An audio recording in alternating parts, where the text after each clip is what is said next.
Friends, എല്ലാവർക്കും നമസ്കാരം. Entertainment കീഴിലേക്ക് എല്ലാവർക്കും സ്വാഗതം.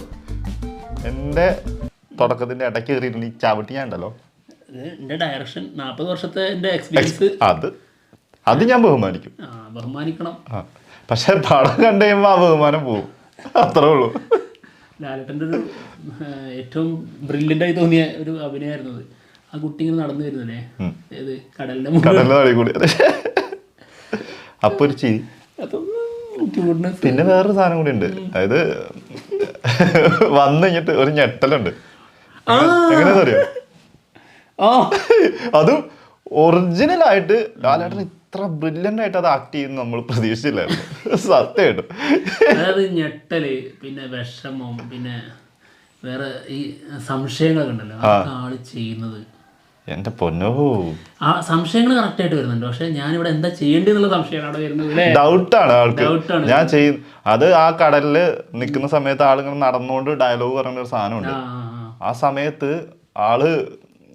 ആളെ മൈൻഡ് തന്നെ നമുക്ക് നേരിട്ട് കാണാൻ പറ്റും. അത്രയ്ക്ക് ഡൗട്ടോട് കൂടിയിട്ട് ഇങ്ങനെ പറഞ്ഞ് ഇങ്ങനെ റൗണ്ട് ചെയ്യുന്ന സംഭവം. മിനി മിനിഷന്റെ സമയല്ലേ ഓടുന്ന സംഭവം, ആ സമയങ്ങളിലും ആൾക്ക് ഭയങ്കര ഡൗട്ടാ. സത്യം.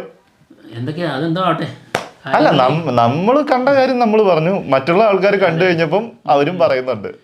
നമ്മുടെ റിവ്യൂ ഇല്ലേ ബാരോസിന്റെ, ആ റിവ്യൂവിനേക്കാളും ഞങ്ങൾ ശരിയായ രീതിയിൽ ഇതിനെക്കുറിച്ച് സംസാരിച്ചിട്ടുള്ളത് അതിനുശേഷം ചെയ്തൊരു വീഡിയോയിലാണ്. സത്യം. ലാലേട്ടാ എന്തിന്റെ ആവശ്യമായിരുന്നു ഈ സിനിമ ചെയ്യാനുള്ളത്, ശരിയല്ലേ? പിന്നെ ആ വീഡിയോ നമുക്ക് ചെയ്യാൻ തോന്നാൻ കാരണം ആ സിനിമ കണ്ടപ്പോൾ നമുക്കുണ്ടായ വേദനയാണ്. ശരിക്കും നമുക്ക് എല്ലാവർക്കും അറിയുന്ന ഒരു കാര്യമാണ്, ലാലേട്ടൻ എന്ന് പറഞ്ഞാൽ ഡയറക്ടേഴ്സ് ആക്ടറാണ്. അതിന്റെ അപ്പുറത്തേക്ക് ലാലേട്ടന്റെ ഉള്ളിൽ ഒരു ഡയറക്ടർ ഉണ്ടെന്നുള്ള കാര്യം നമുക്ക് ഒട്ടും തോന്നിയിട്ടില്ല. അതായത് ഡയറക്ടർ ഉണ്ടായിരുന്നെങ്കിൽ ഇങ്ങനത്തെ നന്നായി വരുമായിരുന്നു. അതെ. അപ്പൊ ഒരു ഡയറക്ടറിന്റെ കുറവുണ്ട് ഇതില്, ബാറോസിൽ. അതുകൊണ്ട് നല്ല നടനുമില്ല. ശരിക്കും ലാലേട്ടൻ തന്നെ അഭിനയിച്ചിട്ട് അത് വേറൊരാളാ ഡയറക്ട് ചെയ്യുന്നെങ്കിൽ ഇതിനേക്കാളും അടിപൊളിയായാണ്. പിന്നെ ഈ പഴയ പരിപാടിയിലേക്ക് പോകുന്നത് ഭയങ്കര ഡേഞ്ചറാണ്. ഉള്ള കാര്യം പറയില്ല, അത് എത്ര വലിയ ഡയറക്ടർ വന്നിട്ട് കാര്യമില്ല. കാരണം വളരെ മനോഹരമായിട്ട് ലാലേട്ടനെ ഒരുക്കിയ പല സംവിധായകരും ആളുടെ വിന്റേജ് പരിപാടി ഇപ്പൊ പിടിക്കാൻ ശ്രമിച്ചിട്ട് പാളിപ്പോയിട്ടുള്ളൂ. അത് എത്രയാണെങ്കിലും അക്സെപ്റ്റ് ചെയ്യാൻ പറ്റില്ലാത്തൊരു സംഭവമാണെന്നേ. പ്രായമായി, കാലം മാറി, സിനിമയുടെ ടോട്ടൽ ക്ലൈമറ്റേ മാറി, സിനിമയുടെ മൊത്തം രൂപം മാറിയിട്ടുണ്ട്, പ്രത്യേകിച്ച് മലയാള സിനിമേന്റെ. അതൊന്ന് മനസ്സിലാക്കണം. അതിനനുസരിച്ച് ഇങ്ങനെ കടന്ന് അളിയേണ്ട കാര്യമൊന്നുമില്ല. നല്ല വെട്ടിപ്പായിട്ട് നിർത്തി നിന്ന് തന്നാ മതി, അതങ്ങ് വിജയിച്ചോളൂ. ആവശ്യമില്ലാതെ ഈ ക്യൂട്ട്നെസ് വാരി എറിയ, ഇതൊക്കെ ഒരു കാലഘട്ടത്തിൽ ലാലേട്ടന്റെ ആ ഒരു പ്രായത്തിൽ അത് ഓക്കെ ആയിരുന്നു. ഓക്കെ എന്നല്ല, അതായത് വൺ ഓഫ് ദ ബെസ്റ്റ്. അതെ, അടിപൊളിയായിരുന്നു. അങ്ങനെ ആരും ചെയ്യൂല, ഇന്നും ചെയ്യൂല, അന്നും ചെയ്യൂല. അപ്പൊ ലാലേട്ടൻ ശരിക്കും ലാലേട്ടൻ ഫാൻസിനോ അല്ലെങ്കിൽ ലാലേട്ടനോ ഞാൻ അന്ന് ചെയ്ത എന്റെ ആയ കാലത്ത് ചെയ്ത വെച്ചതൊക്കെ നീ ചെയ്തിട്ടുണ്ടോടാ എന്ന് ചോദിക്കാനുള്ള സാധനം ഉണ്ടല്ലോ. അതൊരു സത്യം. ഇപ്പൊ എന്തിനാ ശ്രമിക്കണോ? ഇപ്പൊ അത് ശ്രമിക്കുന്നതുകൊണ്ടാണ് കാണുന്നവർക്ക് അതൊരു മോശമായിട്ട് തോന്നുന്നത്. അതെ, അത് അന്ന് ചെയ്തു വെച്ച സാധനം തന്നെ ഒന്നുകൂടി കണ്ടാ പോരെ, എന്തിനാണ് വേറെ ചെയ്യാൻ നിൽക്കുന്നത്? എത്ര കിടില സാധനങ്ങള് അന്നത്തെ ഉണ്ടല്ലോ, പിന്നെ സംഭവിച്ചു കഴിഞ്ഞതാണല്ലോ, അതൊന്നും സ്വപ്നമല്ലല്ലോ. അപ്പൊ ഇനിയുള്ളത് പുതിയ പരിപാടികൾ, പുതിയ ലോകദേശം, എന്തോരം കഥകൾ സംഭവിക്കുന്നു, അതിലങ്ങനെ പുതിയ പരിപാടികൾ വരട്ടെ. പിന്നല്ല. ഓക്കെ, എന്തായാലും ട്രോള് ഇത്ര നേരം ട്രോൾ ചെയ്തല്ല കേട്ടോ, ഞങ്ങള് സത്യസന്ധമായ കാര്യം പറഞ്ഞു, വേദന കൊണ്ട് കരഞ്ഞതാണ് സത്യമായിട്ടും. ഇനി ട്രോളാ. ഓക്കെ, ആൽബിൻ ജോഷി ചെയ്ത ഒരു ട്രോൾ വീഡിയോ ഉണ്ട് ബാരോസിന്റെ. ഓക്കെ, കാണാം. ഞങ്ങൾ ആരംഭിക്കുന്നു, നിങ്ങൾ അനുഭവിച്ചാലും.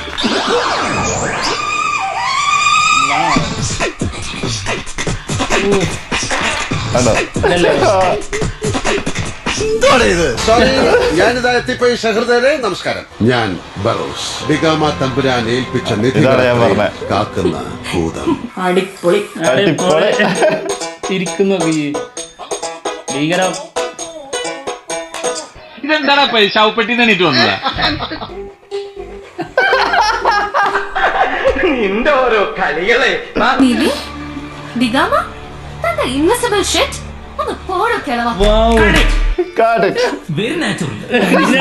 ഇങ്ങനെയാണോ പ്രായമുള്ളവരെ വിളിക്കുന്നത്? ഞാൻ എന്റെ അപ്പനെ വരെ ഇങ്ങനെയാ വിളിക്കാം.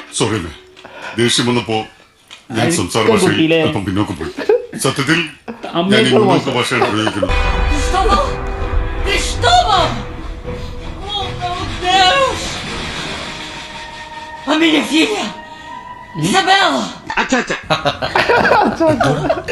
ആർക്കറിയാം അത് ശരിയാത്തില്ലായിരുന്നോ ഇനി കൊറേണ്ട് ചിരിച്ചിരിച്ചൊന്നും മണ്ണ് തപ്പോ എന്തൊക്കെ വേദനയും സങ്കടവും എത്രയോ പേർക്ക് ബറോസ് പപ്പയ്ക്കും ഉണ്ടായി. ഇത് കാരണം അതോർക്കുമ്പോ എന്റെ പ്രോബ്ലംസ് ഒക്കെ ഒന്നും അല്ല.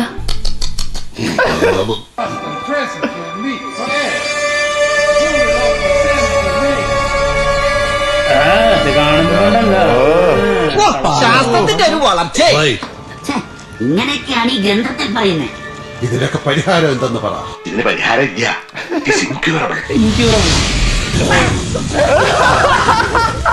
ഇനി ബിബിരാതെ കറങ്ങിയേ പറ്റൂ. ചെല്ലു ബറോസ്.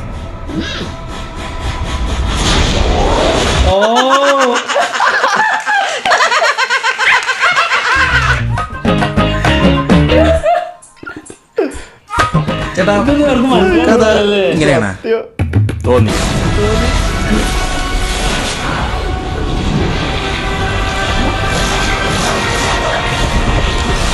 എന്താണ് ഇതൊരു മുതലാ.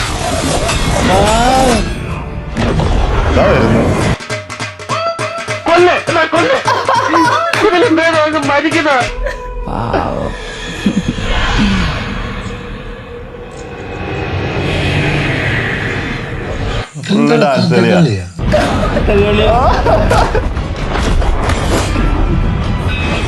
മേക്കിംഗ് മോശം എന്താണെന്ന് ചോദിച്ചിട്ടുണ്ടായിരുന്നു കുറെ ആൾക്കാർ. എന്താണ് ഇത്ര മേക്കിംഗ് മോശം?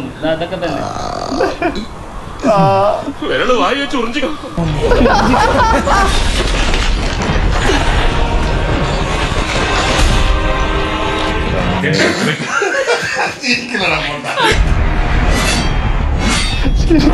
രണ്ടിന് മുകളിൽ രണ്ടിന് താഴ്ത്തി ഒരു തുടയിൽ. ഇത് പൊളിയായിരുന്നു കേട്ടോ.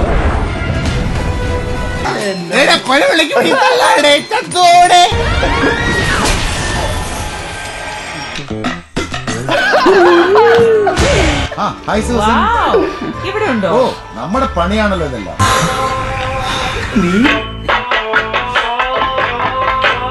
നമ്മുടെ പണിയാണല്ലോ ഇതെല്ലാം. സത്യമാണ്. യൂസഫേ, നിന്റെ ഒരു അഭിപ്രായത്തില് നമ്മൾ പൊട്ടാൻ കാരണം ഇതെന്ത് ഭാഷ വല്ലാതെ മനസ്സിലായിട്ടാണ്.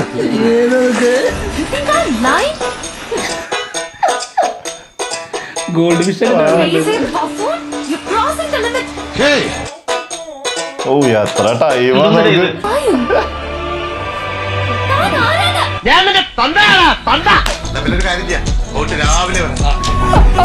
സംഭവം ഇത് മനഃപൂർവ്വം അവഹേളിക്കാൻ വേണ്ടി സിനിമയിൽ ഇല്ലാത്തതൊക്കെ ഈ കൈൻ മാസ്റ്ററോ ഷോട്ടൊക്കെ വെച്ചിട്ട് എഡിറ്റ് ചെയ്ത് ട്രോളന്മാർ പുറത്തിറക്കിയതല്ലേ.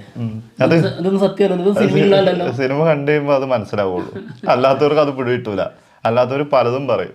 അല്ലേ, OTT വരുന്നതിന് മുൻപേ റിലീസായി 2 ദിവസം കഴിഞ്ഞതിന് ശേഷം ഏതോ തിയേറ്ററിൽ വന്നൊരു ഷോട്ട് ഇതുപോലെ തന്നെ പുറത്തു വന്നായിരുന്നു. ഇതൊക്കെ എങ്ങനെ കണ്ടു തീർത്തത് എന്നുള്ള ചോദ്യം ചോദിച്ചിട്ട് ഒരു കുറച്ച് ക്ലിപ്പ്, ഒരു കുറച്ച് സെക്കൻഡുകളുള്ളൂ. അത് പുറത്തു വന്നപ്പോൾ അതിന് താഴെ ഒരു കമന്റ് ഉണ്ടായിരുന്നു, ഇതൊന്നും സിനിമയിലില്ല, ഇവന്മാർ മനഃപൂർവ്വം ചെയ്യാനായിട്ട്, അതായത് ഡിഗ്രേഡ് ചെയ്യുക. അത് അതിലുണ്ടാവുന്ന ഒരിക്കലും പ്രതീക്ഷിക്കുന്നില്ല. വിശ്വസിക്കാൻ കഴിയാത്ത വിഷ്വലാണതേ. എന്റെ പൊന്നോ, ഞാൻ ഇപ്പോഴും ഒരു ക്രിസ്മസിന്റെ ദിവസമാണ് പോയത്. രാവിലെ 9 മണിക്ക് പോയിരുന്നിട്ട്. അതാ ആന്റണി പെരുമ്പാവൂർ പറഞ്ഞല്ലോ, ഇതൊക്കെയല്ലേ നമ്മുടെ പണിന്ന്. നിങ്ങളെ പണി കൊണ്ടാണ് ആ പാവം ആ അവസ്ഥയിലെത്തിയത്. അത് ലാലേട്ടൻ്റെ മാത്രം ആഗ്രഹവും ആളുടെ ലോകവും ഇങ്ങനത്തെ ഒരു വേൾഡിൽ ജീവിക്കുന്ന, ഫാന്റസിയിൽ ജീവിക്കുന്ന ആള് അത് ശരിക്കും ലാലേട്ടനാണ്. അത് ലാലേട്ടൻ തന്നെ പല സമയത്തും പറഞ്ഞിട്ടുണ്ട് കേട്ടോ. അതായത് അത് ആളുടെ എന്താ പറയാ, ഒരു വലയം എന്ന് പറയുന്നത് അങ്ങനത്തെ ഒരു സംഭവമാണ്. അങ്ങനത്തെ ഒരു ജീവിതം തന്നെയാണ് ആൾക്ക്. ശരിക്കും ഒരു ചോദ്യം ചോദിക്കാനുണ്ട് എൻ്റെ ഉള്ളിൽ, എപ്പോഴും വരുന്നൊരു ചോദ്യമാണ്. എന്നോടല്ല, ലാലേട്ടനോടാണ്. അതായത് ലാലേട്ട, നിങ്ങൾ നടനായിട്ടിരിക്കുന്നതാണോ നിങ്ങൾക്ക് ഏറ്റവും കൂടുതൽ ഹാപ്പിനെസ്, അതോ കുക്ക് ചെയ്യുന്നതാണോ? രണ്ടും നല്ല ഇഷ്ടമുള്ള കാര്യങ്ങളാണ്. അതിൽ ഏറ്റവും കൂടുതൽ താല്പര്യം എന്താണെന്നുള്ളത് എനിക്കൊന്ന് ചോദിക്കണമെന്ന് ആഗ്രഹമുണ്ട്. അത് ഞാൻ പറഞ്ഞുതരാമല്ലോ അതിൻ്റെ ഉത്തരം. എന്തായിരിക്കും? കുക്ക് ചെയ്യുന്നത്. നീയാണോ ലാലേട്ടൻ? അല്ല ഞാൻ പറഞ്ഞു തരാലോ ഉത്തരം എന്നല്ലേ പറഞ്ഞിട്ടുള്ളൂ. ഞാൻ ലാലേട്ടനാന്ന് പറഞ്ഞിട്ടില്ലല്ലോ. നീ പറഞ്ഞു ഇവിടെ വ്യക്തമാക്കണം. ലാലേട്ടന്റെ കുക്കിംഗ് കണ്ടു. കുക്കിംഗ് ഇത് കണ്ടിട്ടുണ്ടോ? വീഡിയോസ് കണ്ടിട്ടുണ്ടോ? നീ ലാലേട്ടന്റെ അഭിനയം കണ്ടിട്ടില്ലേ? സൂപ്പർ അല്ലേ? പിന്നെ ആണല്ലോ. പക്ഷെ ബാരോസില് നീ എല്ലാ ഫുഡും കഴിച്ചു നോക്കിയിട്ടുണ്ടോ? ഇല്ല. നന്നാവാത്തതും ഉണ്ടാവും. നല്ല വെപ്പുകാര് വെച്ചുണ്ടാക്കുന്നത് ചില സമയങ്ങളിൽ അടിപിടിക്കും. അപ്പൊ നമ്മൾ വിളിച്ചു പറയുന്നത് എന്നെ നോക്കണ്ട, ചെമ്പ് നോക്കിക്കോന്ന്, എന്നിട്ട് നേരെ എടുത്ത് പൊട്ടക്കിണറ്റിലേക്ക് ചാടും. ലാലേട്ടന്റെ ഒരു സെറ്റപ്പ് വെച്ചിട്ട് അടി പിടിച്ചിട്ടുണ്ടെങ്കിൽ അതിന് വേറെ പേരിട്ട് ഞങ്ങൾ വിളമ്പും. അതെ, അത്രേ ഉള്ളൂ. ഉണ്ണിമധുരം അറിയാലോ. അതാ പറഞ്ഞത്, അങ്ങനെ വിളമ്പുന്ന സാധനം ഉണ്ട് ഇതില്. ഓക്കെ, അപ്പൊ ഫുഡിന്റെ കാര്യത്തിലും ആൾക്ക് നന്നായിട്ട് എനിക്ക് നടനായിട്ടും വർക്ക് അറിയാം. ഇതിനകത്ത് എന്താണെന്നറിയോ, ഇത് രണ്ടും മൂപ്പരുടെ ഏറ്റവും വലിയ ഹാപ്പിനെസ് ഉള്ള സംഭവം. അതില് എനിക്ക് തോന്നുന്നില്ല അതിലൊരു രണ്ടും സെപ്പറേറ്റ് ചെയ്യാൻ പറ്റുന്ന സംഭവമാണ്. രണ്ടും അതേപോലെ തന്നെ കൊണ്ടുപോകുന്ന സാധനം. ഉത്തരം തരണം. ഞാൻ തരും. ഞാൻ ലാലേട്ടന് ചോദിക്കും. എന്റെ ലാലേട്ടനെ കുറ്റം പറയാൻ ഞാൻ സമ്മതിക്കൂല. ചോദിക്കണം. അതായത് കുറ്റമല്ലല്ലോ അല്ലെ? ശരിയാണ്. ഇത് രണ്ടും അദ്ദേഹത്തിന് ഭയങ്കര ഇഷ്ടമുള്ളൊരു കാര്യമാണ്. ഞാൻ വളരെ സീരിയസ് ആയിട്ട് പറഞ്ഞതാണ്. എന്തെങ്കിലും ലാലേട്ടനെ കാണുമ്പോൾ ഒരു ഇന്റർവ്യൂ ചെയ്യാൻ സാഹചര്യം കിട്ടുകയാണെങ്കിൽ, ഒരിക്കലും കിട്ടില്ല എനിക്ക് ഈ സമയത്ത് കമന്റിലെ എങ്കിലും കിട്ടുകയാണെങ്കിൽ, അല്ല ഒരു ഇമാജിനറി വേൾഡിൽ നമുക്കും ജീവിക്കാലോ അല്ലേ? ഓക്കെ, അപ്പോൾ ഞാൻ തീർച്ചയായും ചോദിക്കാം. അതിന് എനിക്ക് നന്നായിട്ട് കിട്ടുമോ എന്ന് എനിക്ക് അറിഞ്ഞു. അല്ല, നിന്റെ സംശയം ഞങ്ങൾ തീർത്ത് തന്നിരിക്കും. നിങ്ങൾ തീർത്തരണ്ട, ലാലേട്ടൻ തീർത്ത. ലാലേട്ടനെ കൊണ്ട് ഉത്തരം പറയിപ്പിച്ചിട്ട് തീർത്തു തരും എന്ന് പറഞ്ഞത്. അപ്പൊ നീ അപ്പുറത്തുള്ള ആളാ? ഞാൻ വിളിച്ചു. അത് ഈ വേൾഡിലില്ല, എന്റെ കൂടെ അല്ല. ഞാൻ വിളിച്ചാ വരാതിരിക്കാൻ പറ്റുമോ ലാലേട്ടന്? മതി നിർത്തിക്കോ. ശരി, നിർത്തി. അപ്പൊ എന്തായാലും പരിപാടി തീർന്നിരിക്കുകയാണ്. മറ്റുള്ള വിശേഷങ്ങളുമായിട്ട് ഉടനെ വരാം. എല്ലായിടത്തും ബൈ.